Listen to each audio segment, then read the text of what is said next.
I'm curious, since the pandemic started, what policy changes do you see that need to happen, and what would you say are the needs of your district now that we're several months into this thing? Ms. Beck, why don't we start with you? Sure. So before the COVID-19 pandemic, I was talking to voters about education, access to quality, affordable health care, and taking care of Texans in the workforce.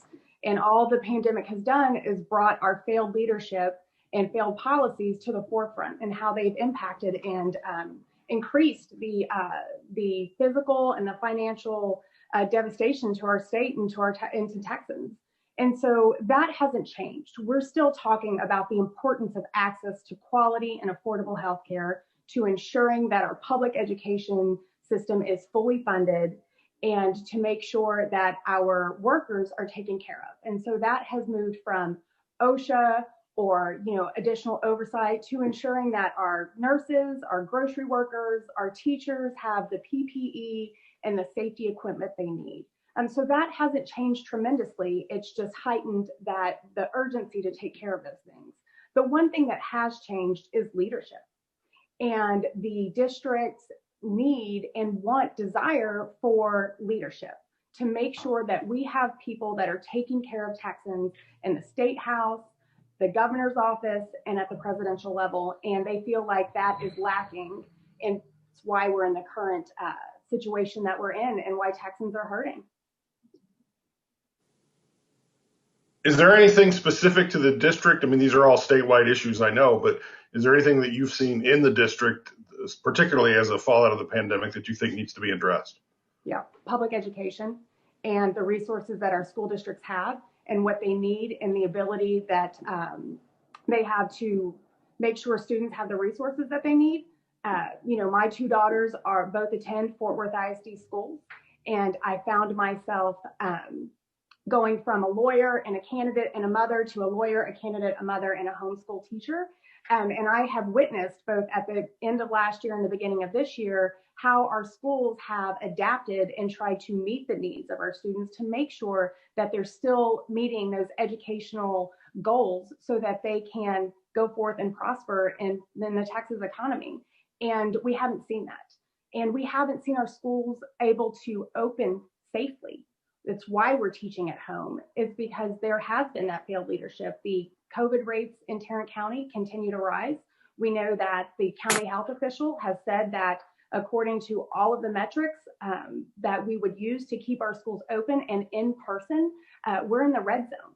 We are in a very dangerous situation. So it has been about COVID response, specifically to public education, and ensuring that our teachers have what they need to make sure that our children are successful.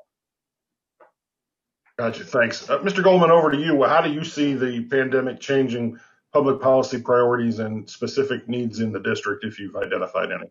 Sure, Ryan. First of all, let me thank you and Bud and Steve and the entire staff for putting this on. Let me also express my condolences to all y'all for the passing of Mitch Mitchell. I didn't work with him on any stories, but he obviously was beloved in the newsroom. And so thank you.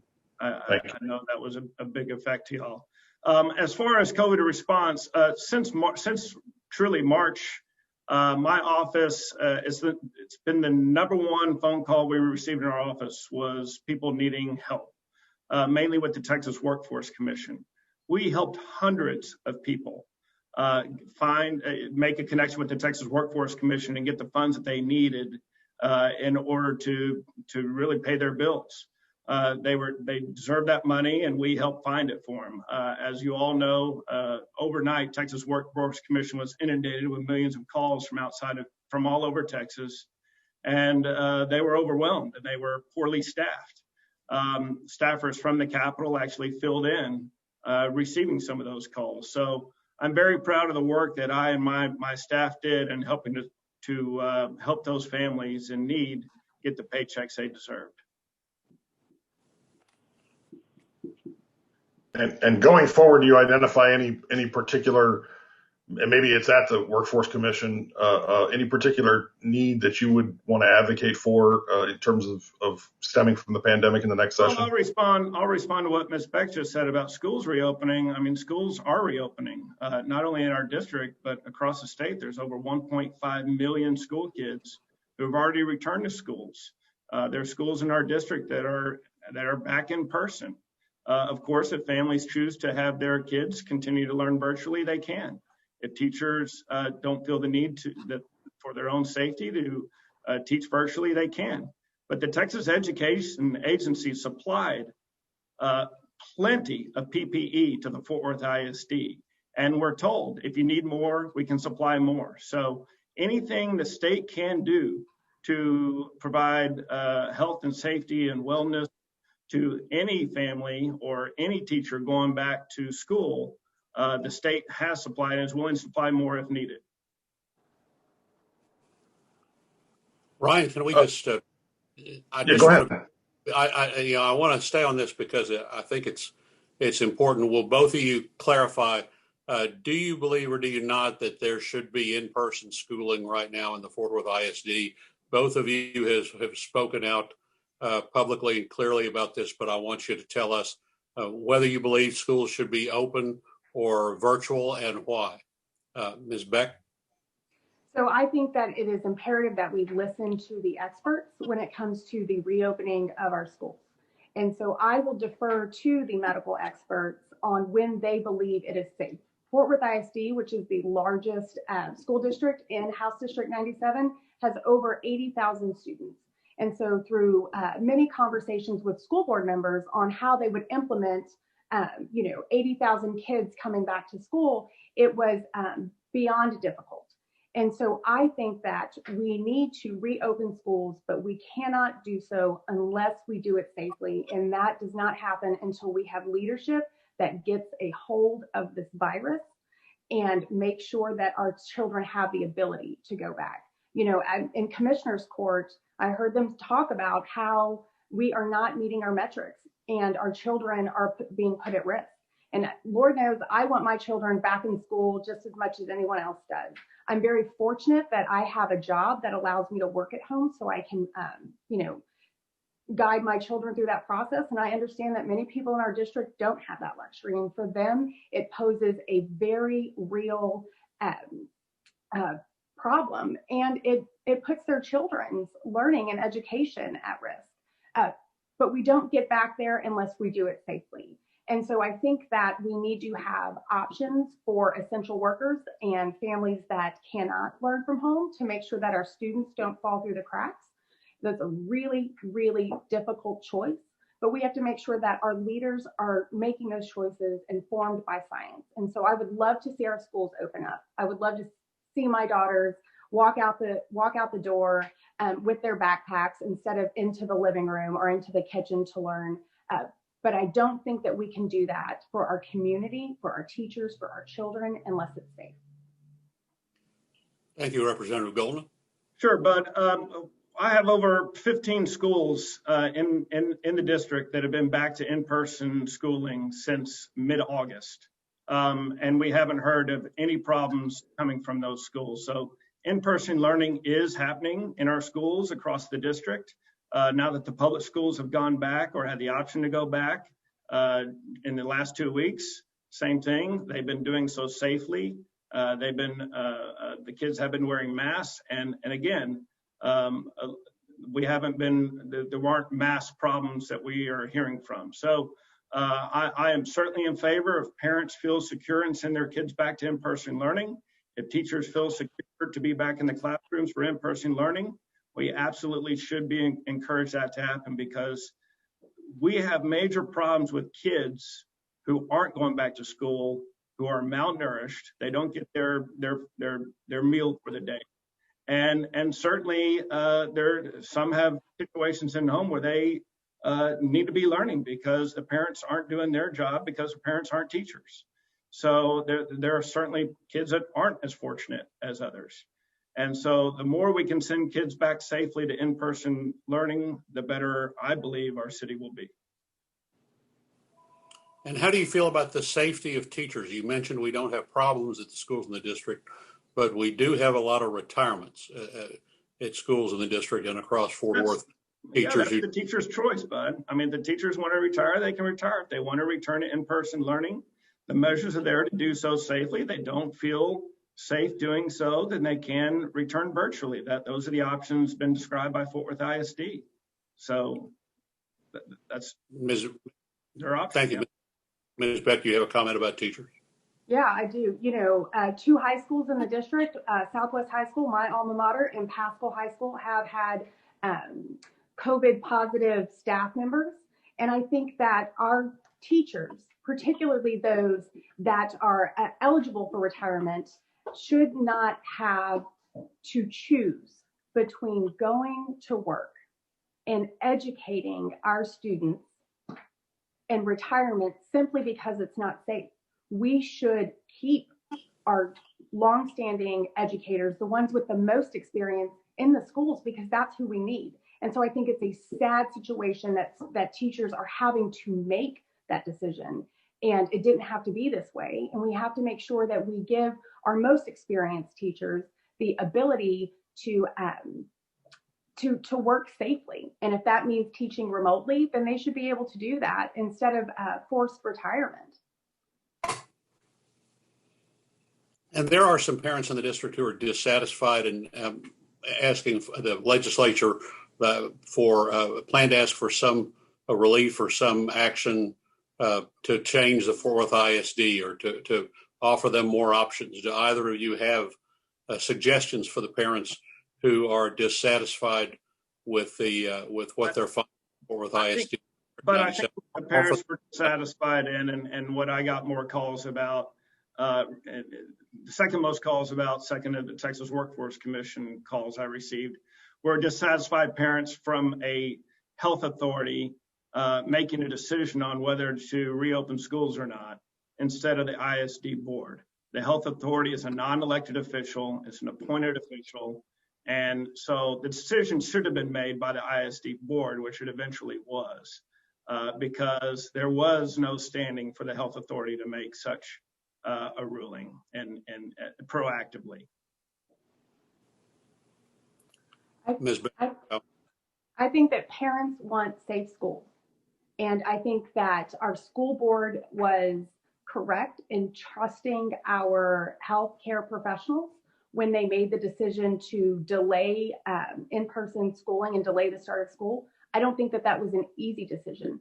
And it certainly was a decision that weighed heavily on the school board. But it was a courageous decision. And it was an example of leadership, because leadership is doing what is right for your community, not what feels good. And so I understand that parents were not happy with that decision.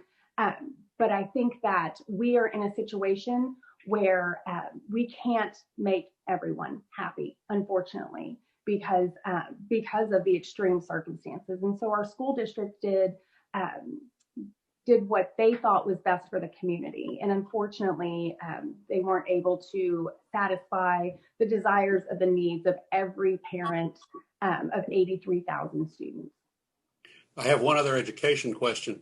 This district has always been very involved in charter schools, and with the opening of the new Great Hearts, and then the use of Fort Worth Academy of Fine Arts and some of the others, and the TEA has taken some action against at least one of those schools. What is your view of charter schools and their oversight? Are you satisfied with the oversight and management of charter schools? Basically, it's up to the Ed Board and the commissioner and the legislature to, there's no elected board. You are the school board for the charter schools in the district. Are you satisfied with the charter schools in District 97 and the way they're, and the oversight? Ms. Beck, why don't you start on that one? Sure. Absolutely not. So I believe that public dollars should stay in public education. When we pay our taxes to the state, we entrust that in our elected officials. And if we don't like the way that our elected officials are handling those funds, we have recourse, and that's elections. When you take money from public education and divert it to private charter schools without adequate oversight, you are taking that voice away from Texans to make sure that they are comfortable with how their tax dollars are spent. And so I think that that we need to dramatically slow the siphoning of public dollars into vouchers and charter schools. And the charter schools that exist that we know work must have the same oversight as our public schools to ensure that citizens of Texas are not paying for Super Bowl suites and private jets. Representative Goldman? Yeah, but obviously, Ms. Beck talked about the private jets, and there obviously that was a different case outside of House District 97, and there certainly are bad actors who perform bad deeds. Having said that, there are 12 private schools and 9 charter schools in House District 97. Parents want the choice of where to send their kids. They deserve to have that choice of where to send their kids. And so I'm always going to support every single school in my district, whether it's public school, private school, or charter school. That's why I go visit every single school in my district every single year, because I am able to see what is working and what isn't working in every single school. She brought up vouchers or some sort of reimbursement for parents who choose to go outside the public school system. Just reiterate for us, how you feel about some sort of voucher. I've always said I'm against vouchers. With vouchers come mandates, and I'm absolutely against that. And people confuse with choice being equal with vouchers, and it's not. It's totally separate. So I'm against vouchers. It's interesting that my opponent says he's against vouchers because he has consistently voted for vouchers in this Texas legislature. So I'm glad to see the change of heart, but his record would show otherwise. Ryan? One last question on the pandemic, to go back to that real quick. A lot of the discussion around that has been the governor's use of emergency powers and county officials' use of emergency powers, and specifically whether the legislature's prerogative whether it's even been able to participate much. Are there changes that you would support or would like to see in terms of limits on the time the emergency powers can be in place, or some mechanism for the legislature to have a say? Representative Goldman, go ahead and start. Sure. Ryan, I will say since March, since this outbreak truly began in the state of Texas, no one has been dealing with this every single hour of every single day more than Governor Abbott. And I will throw in Nim Kidd and Dr. Helderstadt as well. The governor literally would wake up every morning, go to his office, and go home at night, discussing this every single day. And even as people are starting to return to work, the governor is not in regards to stop dealing with this problem. He has secured millions, hundreds of millions of dollars from the federal government to help with things like PPE and things necessary for this. So I'm very proud of the governor and how he and his entire staff have reacted to this. It is a pandemic none of us have ever seen before. But there has been no lack of leadership from the top in the state of Texas in response to this, and they are still doing their jobs every single day. So, to clarify, then, are you comfortable with the next pandemic, if it happens to be in the 19 months that the legislature isn't in session, or 17 months? Sorry about the math. Do you want some way for officials like yourself to be able to weigh in on state policy? But I have been able to weigh in. I mean, there's a big misnomer that the governor's been doing all this by himself. I talked about Dr. Helderstadt. I talked about Nim Kidd. Lieutenant Governor Patrick has been involved with every single discussion and decision. Speaker Bonin has been involved with every single discussion and decision. Now that we've received hundreds of millions of dollars from the federal government, Governor Abbott has brought in Senator Nelson and Chairman Capriglione, the chairs equally of the Budget and Appropriations Committees, to discuss how that money is going to be dispersed. And not just those chairs, and not just single party. Republicans and Democrats all have been involved and part of the decision-making process from every step of the way. So there have been conference calls especially early on, with the entire members of the legislature. So to say that Governor Abbott has been doing this all by himself is a complete misnomer and not fair.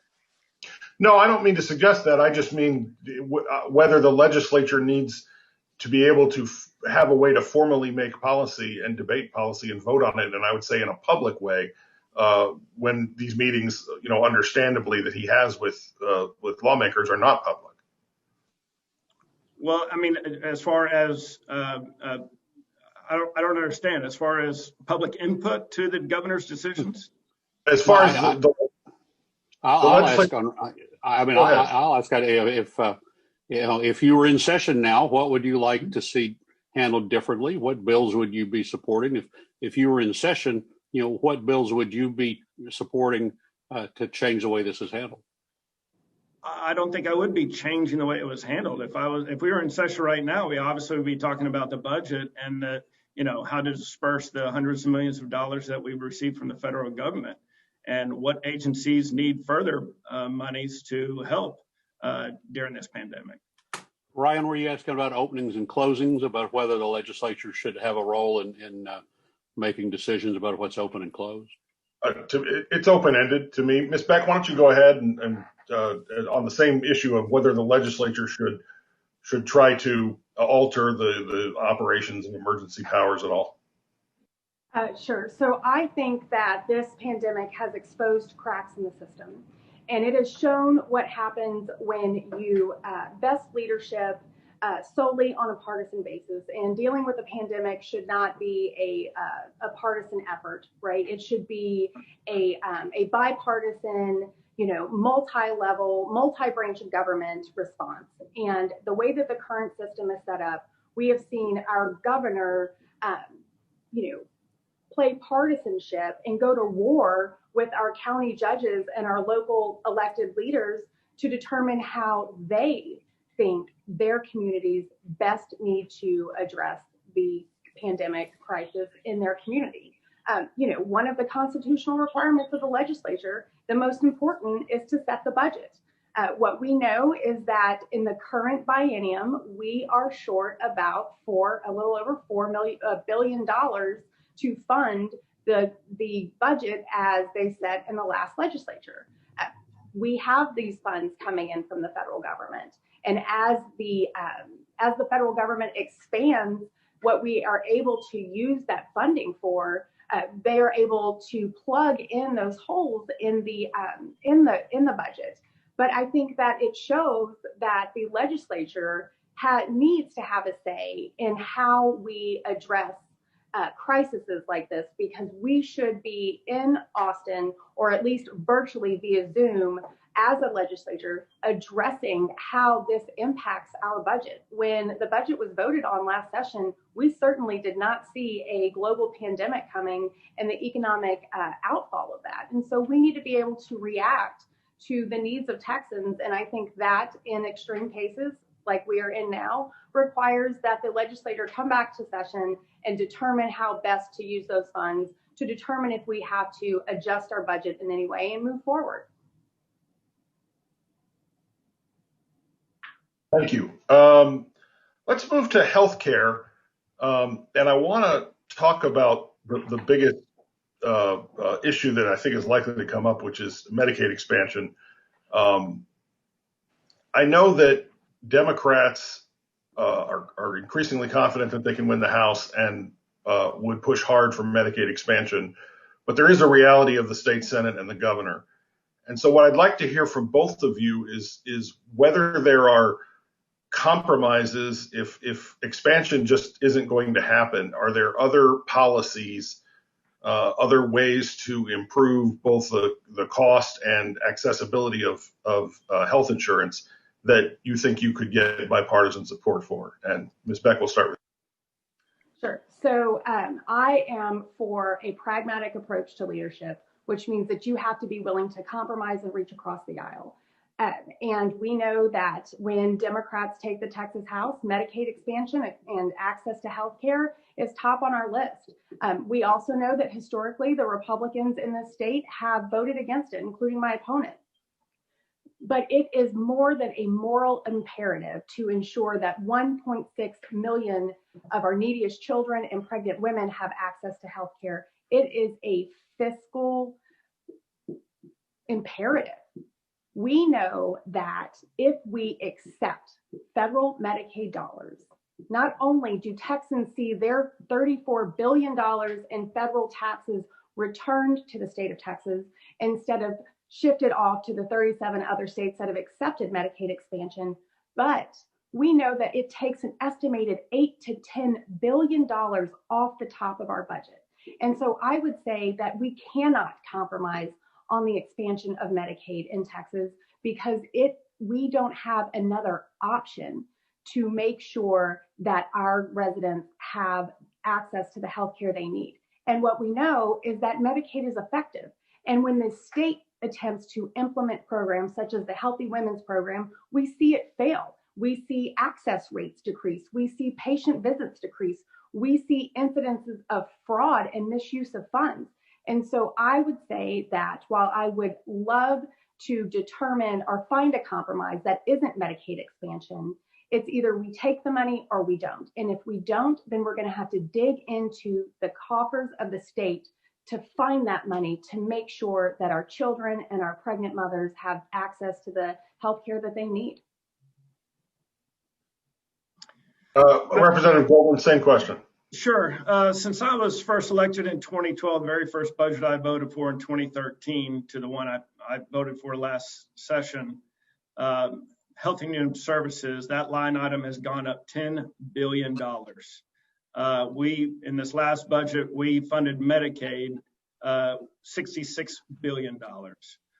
So it's not that we're not doing our job as a state to fund Health and Human Services and Medicaid. We are. The problem is those prices continue to increase. There's actually over 500,000 children eligible for Medicaid that have not enrolled in it. We got to figure out why that is.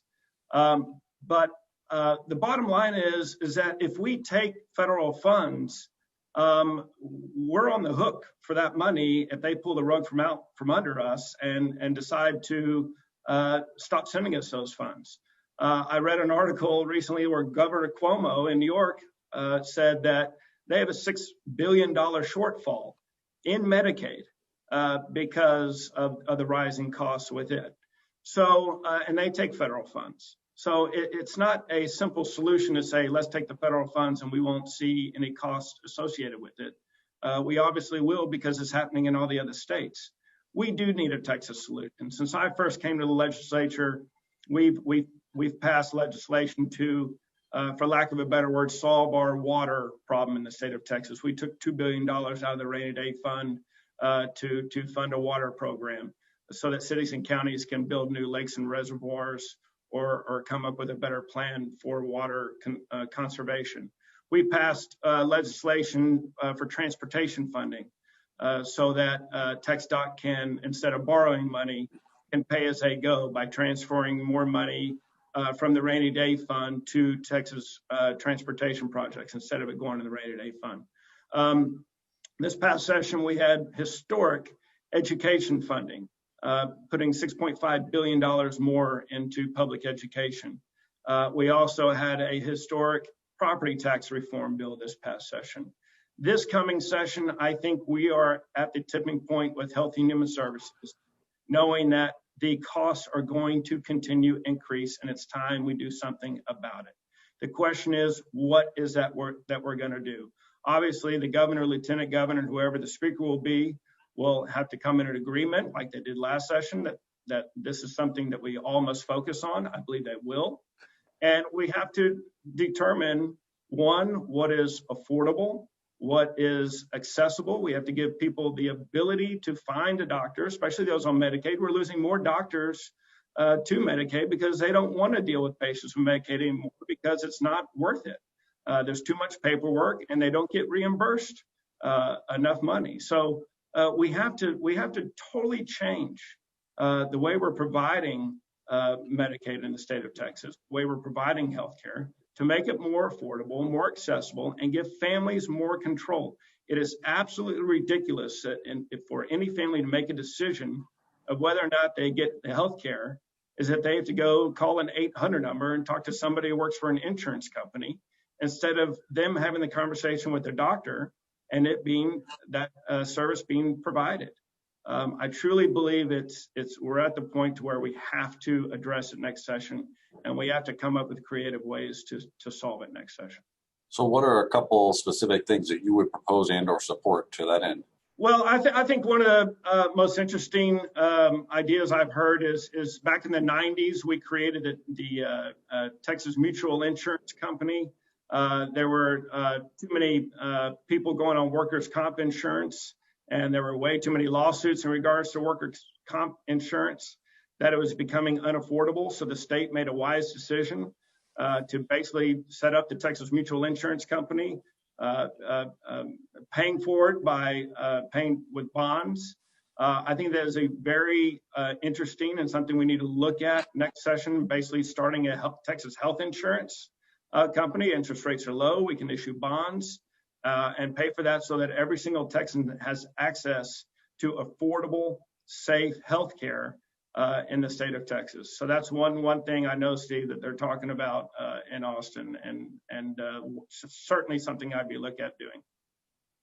Okay, and just following back up with Ms. Beck, to the point of the question is, yes, we understand you support the expansion of Medicaid, but to Ryan's initial question is the political reality is that's likely not going to happen. So where would you go next? Again, specifically.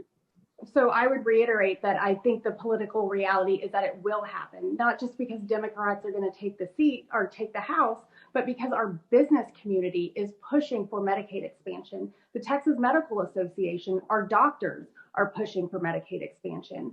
The Fort Worth Chamber of Commerce has come out in favor of Medicaid expansion, and the Texas Business Association has come out in favor of Medicaid expansion. So I think the reality is the political pressure will be there for the expansion of Medicaid. I find the creation of a Texas solution somewhat odd because the current Texas solution is that we are #1 in uninsured in the nation. And Tarrant County is #5 in the nation for uninsured residents per county. And so whatever the Texas solution is today isn't working. It's not working for our children. It's not working for our mothers. It's not working for anyone. In Tarrant County, we just had to pass a bond. We just paid for the JPS bond election to help fund those. And so I think that Medicaid expansion is a must. And I think that is the Texas solution, to take those federal Medicaid dollars. And I think that we will get there. I know that we will get there because it's what is right for Texas financially. We have no other option. The only other option is to leave residents uninsured. And so I would say that the compromise is we take the federal dollars, or we somehow magically find money in what we know is going to be an incredibly tough budget to fund it on our own. And Representative Goldman was correct that Texans are on the hook for a portion of that, but it is a 9-to-1 ratio. And if I walked up to you on the street and said, if you hand me a single dollar, I will give you 9 in return, I don't know anyone that would turn you down on that offer. I would hand you $1 bills until one of us ran out. And so I think that the solution is we cover Texans or we find magic money, and the magic money does not exist. And so if we're going to bring it to Texans, then we have to make a commitment. The legislature has to make a commitment to dramatically increase their funding for healthcare. And I'm not sure how we would get to that in the current budget crisis without broad sweeping tax increases. And that is not what a hurting Texas needs right now. That's a good transition to let's talk about the budget and specifically the increased support for schools that the legislature took on in 2019. Now with a budget hole and then needing to account for future growth and the cost of the pandemic, what are the options to fill that shortfall without cutting education in the way it was cut in 2011? And where would the revenue come from? Ms. Beck, I think we're starting with you. Sure. So I think that the bigger the problem, the tougher the solution. and Texas's budget shortfall is a pretty big problem. And now is not the time to take away from our children like we did in 2011 when we saw a budget shortfall and the first thing we went to is public education. I think now is the time to double down on the future of Texas and make sure that our children have the resources that they need, that our teachers have the resources that they need to teach. And so we can do that a couple of ways. We can close loopholes. We lose about $34 billion annually to tax loopholes. And I think it's time that we take a real hard look at what those loopholes are and make sure that they are still serving the state of Texas. And if they're not, we need to get rid of them. You know, in the last legislative session, my opponent and his colleagues voted for a yacht exemption on taxes for yachts. And I don't know how many people in House District 97 own a 113-foot yacht, but I imagine it's not too many. And it's those type of exemptions that we have to look at and make sure that they're serving Texas and that Texans, no matter what their income level, are bearing the burden of funding our public education equally. And then we are going to have to look at new revenue streams. And that is, you know, we have our Economic Stabilization Fund. It has about $9.5 billion in it right now. You know, we like to call it the rainy day fund, and it's raining in Texas. And it's time that we pull money out of that fund as our umbrella to make sure that Texans have what they need. And if we are smart with our budget, if we accept the Medicaid dollars and we save that $8 to $10 billion off the top, and we look at our loopholes, and then we turn around and we look at potential ways of new revenue streams. And that are things like the expansion of online sports gambling or creating a retail market for cannabis in Texas, like we have seen other states do, are all things that we need to have real, meaningful conversations about what is right for Texas and whether or not that's the way we get to close our budget gap so that we can double down on the future of Texas and fund our education. Let me follow up on that. So the yacht thing is obviously a popular whipping boy, but it's not a lot of revenue. Most of these loopholes are actually right at the local level in some cases to attract economic investment or attract new businesses. So that's a harder call to close those. Do you have some idea of where you would strike that balance or some other loopholes that you know of that you would want to close? So I think that we need to be careful in restricting a county or city's ability to attract business. And a lot of those loopholes are through specifically the school districts and our funding at the local level. And so we have to make sure that cities have the ability to set themselves apart and make sure that they can do what they need to do to attract business. But we've got to look at commercial properties in Texas. We know that the tax appraisal system is not the same for them as it is for residential homeowners. And so that's something that we can do at the local level to even the playing field, to make sure that everyday homeowners are paying the same proportionately to their property as our commercial property owners are in Texas. Thanks. Representative Goldman, over to you. Where do you see either the revenue or the cuts or the combination of both coming from? Well, like I said, we passed a $250+ billion budget last session. $95 billion of that went to public education, with $6.5 billion of new dollars put into public education. $85 billion of that went to Health and Human Services. $16 billion went to public safety.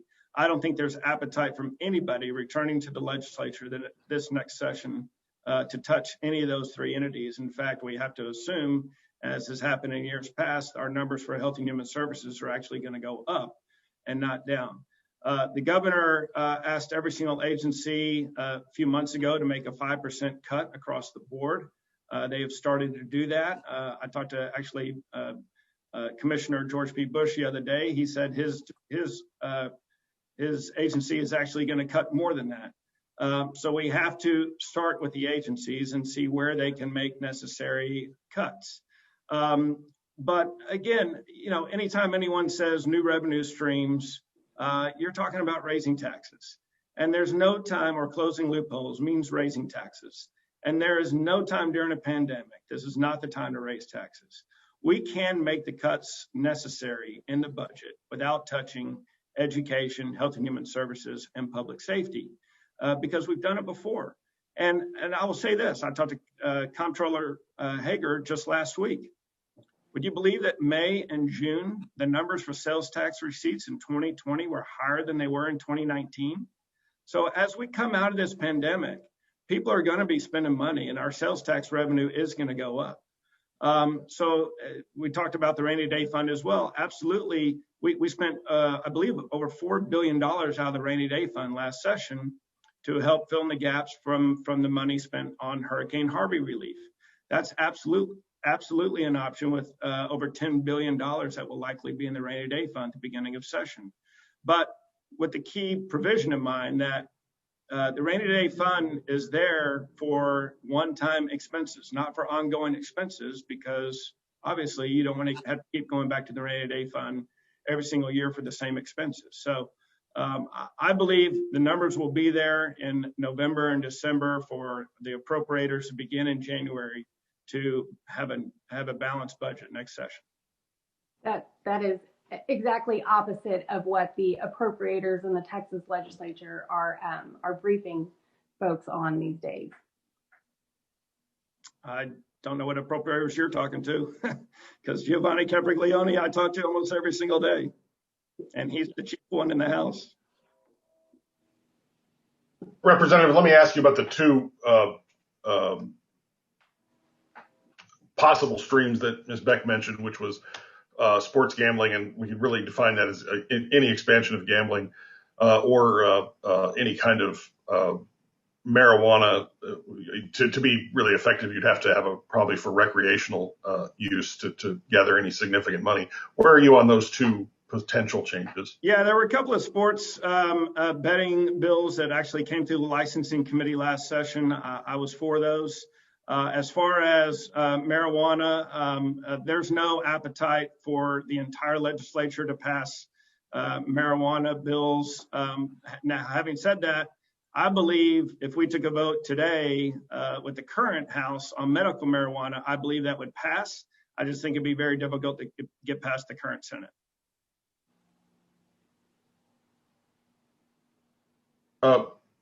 Bud or Steve, anything you want to jump in on here? I just want to make sure I'm not monopolizing the conversation. Yeah, I think before we run time, we need to talk about public safety and police reform, and in particular, there was a tremendous public outcry across the nation and a lot of anguish and protests after the death of George Floyd in Minneapolis, including some marches here. Did you take part in those marches? If so, why? If not, why not? And what police reforms do you think are needed in Texas? Who do you want to start? Go ahead, Representative Goldman. Okay. I did not take part in any marches. What reforms are needed? And I've already talked to the Fort Worth Police Association. They've endorsed my campaign. Probably better training needs to go into be put in place with the police associations all over the state of Texas. Just better education and better training of the rights and wrongs of being a policeman. And like I said before, unfortunately, there are bad actors in every business. We certainly saw a bad actor in the George Floyd case, a horrific actor. And so our goal, especially in the state of Texas and in Fort Worth, Pembroke, and cities alike, is that we don't have any bad actors repeating anything like that ever again. Ms. Beck, how about you? So I did attend a peaceful march with my daughters because they requested to do so, and I am a firm believer in encouraging their civic engagement. So we did have the opportunity to attend a peaceful march in solidarity with our Black community here in Fort Worth.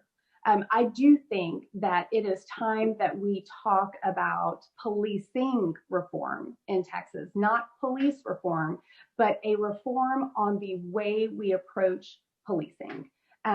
There is, for large portions of our community, distrust in the police force, and it shouldn't be that way. And we have to make sure that our communities function properly. And to do that, there has to be a level of trust between the police force and our community. And I think we can get there. And I agree with Representative Goldman that it is bad actors that we have to ensure we weed out. And we do that through increased transparency and accountability of those bad actors. One of the things that my opponent voted against was additional funding for body cams for police forces that could not afford it themselves. And those body cams do two things. They protect a police officer who is not a bad actor, who is doing the right thing when they are accused otherwise. But they also help us hold accountable those bad actors that do not need to be out on the streets. And unfortunately, it's the bad actors that set the tone for the rest of the police force. And so we've got to make sure that they're gone. And we do that through transparency, accountability, and we've got to get smart on crime. We have to really change and look at how we're funding our police officers and look at not militarization of our police force. They shouldn't have the same weapons that I carried in war against enemies, against our citizens. But we have to make sure that they do have the resources that they need to address the problems in our community. And one of the things that the Fort Worth Police Department does that I think is amazing, and I really look forward to see how we can boost that program and with additional funding, is their mental health crisis team that goes out and handles people who don't need to go to jail. They need help. And I think those are the types of reforms that we can fully fund our police departments in making sure that our communities are safe and making sure that they have the training and the resources they need. Let me ask you both a quick follow-up. What state level changes to training or training requirements, I should say, would you support enacting over local departments? Ms. Beck, go ahead. Sure. So right now there is not a statewide standard for evaluation or use of force. And I think that that is something that we can do at the state level, is set a standard for our police forces to follow to make sure that we're keeping citizens safe. And so we need to evaluate what force measures are available to police and make sure that that is the same across the board and that they have that training and that accountability is the same across the board. So whether you live in Fort Worth or Benbrook or Dallas, you know that your police and police officers know that they're being held to the same standard. And I think that is the most impactful thing that we can do at the state level to ensure safety and make sure that we're funding the additional training that we believe our police officers need, so that we're not creating an unfunded mandate to our cities and counties that are already strapped for cash. And Ryan, instead of mandating what we, need to tell our local police departments what they should do, I think it's a conversation we have with police departments. Again, I've already started those conversations with the Fort Worth Police Association. And when session begins next year, we will encourage all of them to come to Austin to our hearings to continue to have that conversation in an open public setting, so that both sides can learn what good, what bad, what happened right, what happened wrong, so that we all can come together on one common policy for the police department, so that they can better train and educate their forces. Great, thank you. Bud, did you have something else? Well, Ryan, I do think we need to ask, since it's so visible on the commercials, I do think we need to ask Representative Goldman to address the news story about his investments in apartments in Arlington and whether it should be relevant to the campaign. I don't know what news story you're talking about, Bud. The news story or news story? You're muted, bud. You're muted, bud. Well, it's probably a good thing. There you are. You're good now. Okay. Sorry, did you just say news story or news? Did you hear any of the question? Yes. Can you repeat it? Okay. I was asking you to repeat to discuss the news stories about your investments in apartments in Arlington, the news story and political ads about it. Please explain your role and what your stake was in those apartments and whether you think it's relevant to the campaign. Well, and then absolutely not. Do I think it's relevant to the campaign? Absolutely not. Ms. Beck is a lawyer. We haven't talked about one case she has been on. We haven't talked about any of the law firms she's worked for. We haven't talked about any of the businesses who she defended. We haven't discussed any of that. I don't think that what we do in our personal businesses should be discussed. You want to talk about my voting record? Absolutely fair game. You want to talk about where she stands on the issues? Absolutely fair game. That's what matters to the people of District House, the people of House District 97. I will say this, on the initial news story that y'all printed and on the initial mailers that she sent out, I find it quite interesting that since we filed a counterclaim, not one iota of information has been talked about since that. So we are still in litigation about it, so I'm not going to speak about it because I feel assured that once we get through this counterclaim, y'all will be printing a different story than what you put on your front page. Ms. Beck, response. Sure. So first of all, let's talk about that counterclaim and the news story that the Star Telegram printed. The counterclaim is against the second eviction against this woman. The first eviction that was tossed out in the JP court was still in violation of the CARES Act. And I'd like to address what Mr. Goldman said about the importance of his voting record being what is relevant in this case. And I think that the condition of his apartments and how he operates them is directly tied to his voting record. Let's talk about his voting record of introducing a bill to make it easier to evict Texans. Let's talk about his voting record introducing a bill that removes the licensing requirement for plumbers on multifamily commercial properties like the one that he owns. And that seems, when you look at the type of violations that he has on those apartments, for 14 days in February of 2019, there was raw sewage flowing into the apartment complex parking lot, to the extent that the code violation, the code officer noted that they would be citing a criminal citation against Mr. Goldman. So it is absolutely relevant to this case because it shows that he goes to Austin to represent himself and not the people of House District 97, and that's what they deserve. And I would encourage each and every one of you, Ms. Beck, you're welcome to come visit my apartment complex anytime. I'd be happy to take you around. You can talk to all the tenants, including the one who is still there, who has not been evicted. And I also encourage you to talk to the city manager's office, the city police, chief of police, and the fire department to see what type of owners we've been to that complex.